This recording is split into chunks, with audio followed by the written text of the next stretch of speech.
What's going on, below average bass fishermen? Today I'm going to be showing you how to install a power pole pump in a Bass Tracker 175.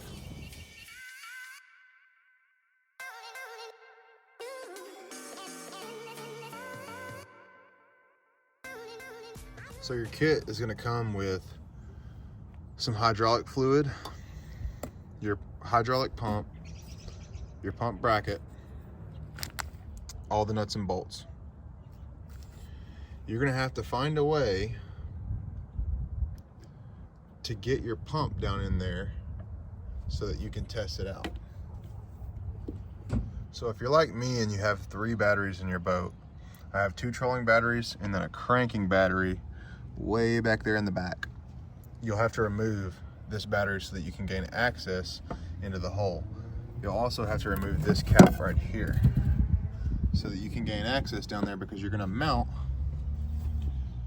your hydraulic pump down in here. I like to use a small wrench so that I don't actually accidentally touch 2 poles together while I'm removing my battery and then create a giant spark.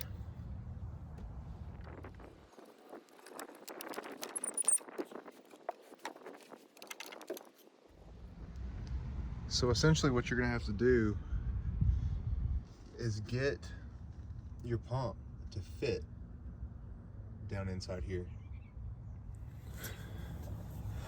All right, so you gotta get down in here, reach down in here with a light. I'm using the light on my drill. And I'm holding my bracket through here with one hand and then marking the holes with a Sharpie with the other. Now I can get down in here and drill my holes. And it's hard, it's not easy at all, but it's possible. We're gonna make it.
It's getting dark on me out here, but as you can see,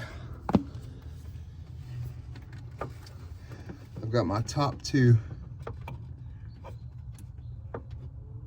screws in. Now I've just got to drill holes in the bottom, get the bottom 2 screws in, and I am going to be ready to mount. It's going to be tough, but we're going to make it work. Okay guys, so what I've done here is mounted my bracket here, just like this. And it's gonna be tough to get those to screw in to the back of that pump, but we're gonna make it work somehow, some way. All right, got this thing mounted up down here on the transom. I put oil in it before I put the pump in, and you have to kind of squeeze the pump in through here. You'll figure out how to do it. Well, I got the pump in there. I'm taking 9/16 wrench and sneaking in behind here.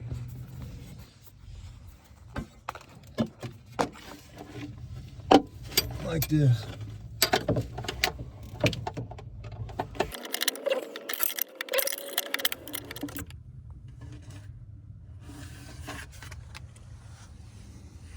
Guys, this is not an easy task. It is not for the faint of heart, that's a fact. But it can be done, and you can do it.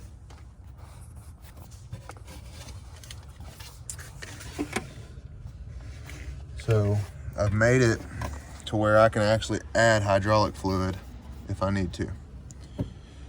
My hydraulic fluid is already in there, but I can add it if I needed to. And I shouldn't have any problem hooking up my hydraulic hoses either. So we'll see how it goes. However, I had to put this on top of one of my bilge pumps, so if I have to replace a bilge pump, that is going to be a tough deal.